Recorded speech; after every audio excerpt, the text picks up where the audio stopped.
Good evening, everyone. So today we are going to use rapidminer studio to do k-means clustering. So for that, let's first discuss that what is k-means clustering. So k-means clustering is an unsupervised technique, unsupervised machine learning technique, where we actually cluster our records into different clusters based on the different attributes those are given by the um, client. Okay, so let me just talk a little bit about how this clustering algorithm works. So basically, here you see the x values and y value, right? So x and y, there are two different axes. So x to represent a cluster, so we need to do a scatter plot. So the scatter plot will have x in x-axis, it will have one of the attribute, and in y-axis it will be having the other attribute. So let us suppose for this kind of situation, let us suppose maybe we are having this one in the x, and we can have any one of this in the y-axis to draw the scatter plot. So from a normal scatter plot, how the clustering happens. So basically, what happens is whenever we run the k-means clustering algorithm, what it does is it actually finds the distance between every 2 points. So in every it finds the distance between every pair of the 2 points, and what it does is uh, it actually finds the midpoint between the distances. Okay, so this thing happens for all the data points those are present in the scatter plot, and after doing that thing, what is done is basically um, a point that is called the centroid is decided based on the midpoints that we get for each pair of the data points, and the centroid is basically um, a point which is close to which is set in such a way that it is close to all the data points present in a particular area. So let us suppose this is the centroid for these data points, which is actually close to these data points.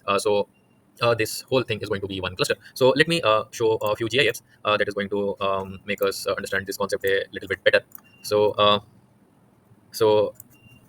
if you see here, let me just erase this. So if you see here in this case, so see how this centroid is moving from one place to another. So here you are having four different centroids, and we are having four different clusters. So all the data points that are close to a particular centroid will belong to that particular cluster. So here we are having four centroids, and we are having four different clusters. So one more thing is why do we do this clustering? So basically, there are several different applications of performing this kind of clustering. So this kind of clusterings basically we can do for grouping different objects or different products that a customer buys from a mart.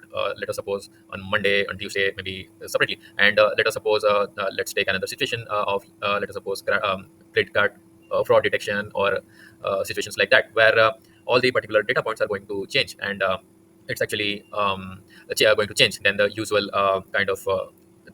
records that actually we get in a regular day. Um, so uh, so that so that kind of records are going to be represented in a separate cluster, and that is how we are going to detect the credit card fraud. So there are several different applications, and today we are going to see that how we can do clustering using rapidminer studio. So let's okay, so let's talk a little bit about the data that we are going to use. So basically, and the approach we are going to use to perform this clustering. So before going to the rapidminer studio, I think let's first understand it how I have done it using the regular process using Jupyter Notebook. So these are our five different attributes that are present in our dataset, the penguins dataset that I downloaded from Kaggle. And you can see that since this is an unsupervised learning method, we are not labeling any of the attributes as target label. And the algorithm is automatically going to find out relationships between these records, and is going to automatically build the clusters first. Okay, so first thing, so there are a few steps to do the clustering. So the one regular thing is doing the EDA part. So EDA part is definitely we all do, like finding the null values. You can see here that I did remove the null values here, and you can see the data types here. So the next thing is removing any of the outliers that is present in the data set. So I think in rapidminer studio we are not going to do that, because it's not that less and not that much affecting this particular data set. But for the different data set, maybe the situation could be different, but I have already done it without removing the outliers, and it has worked. I will show you that thing as well.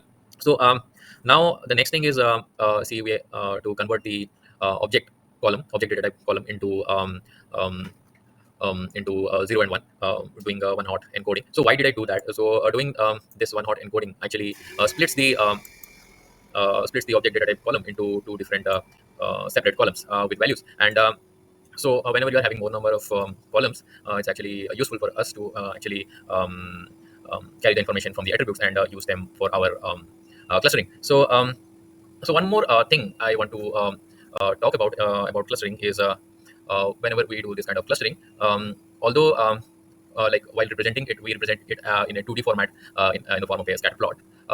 The clustering actually happens taking more than two attributes, but the representation can be done in either with two attributes, or maybe if you represent the scatter plot in a 3D plot, maybe you can do the representation using maximum three different attributes, not more than that. But here you can see that we are actually having five different attributes. So when you plot this in a 3D plot using all the different attributes, maybe the clustering might look slightly different, but it is the same cluster, and it actually gives us the same information.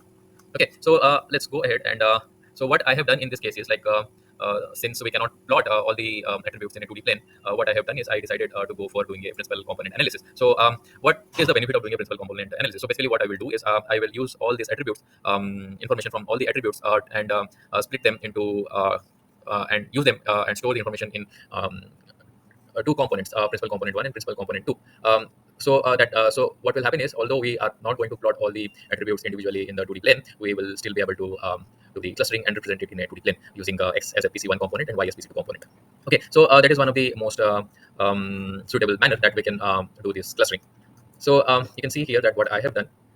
So I did one hot encoding, and I converted this column, the object column, into two different separate columns with numericals. And so before PCA, so we all know that we need to perform a standardization. So why we do need to perform the standardization? So standardization actually we perform so that none of the particular attribute is given more value. I mean more weightage. None of the attributes is given more weightage, and every attribute is given equal weightage. So how does this work? So I will show you, like whenever you do this scaling, you can see that all the values are based on their variance, and so you can see that all the values are very close to each other. Okay, so so this will actually help us to maintain uniformity of the data, and all the attributes will be given equal weightage.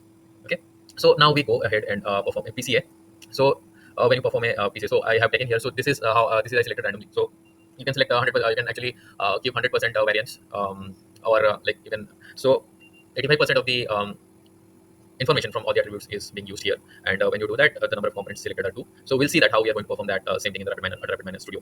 And so this is a way to actually decide how many clusters we want to take. So I have used a elbow method. So I think in the rapidminer studio, maybe you might not have to use this, because it's rapidminer is a very fast platform, and if you want, you can immediately change the number of clusters. So I think this particular problem is not going to need more than 4 to 5 clusters. So you can do a trial error method to find out that. Okay, so so here is where I have applied the clustering, and you can see here the labeling part, and okay, and the next thing will be adding the components, principal components, and the cluster labels, so that you can plot the cluster finally. So this is so the same steps we are going to repeat in the ultra rapid miner, and let's see that how we are able to do that. Okay, so so the first step is to get the data from the dataset. So I have already downloaded the penguins dataset that I used in the Jupyter notebook, and so let's see the data.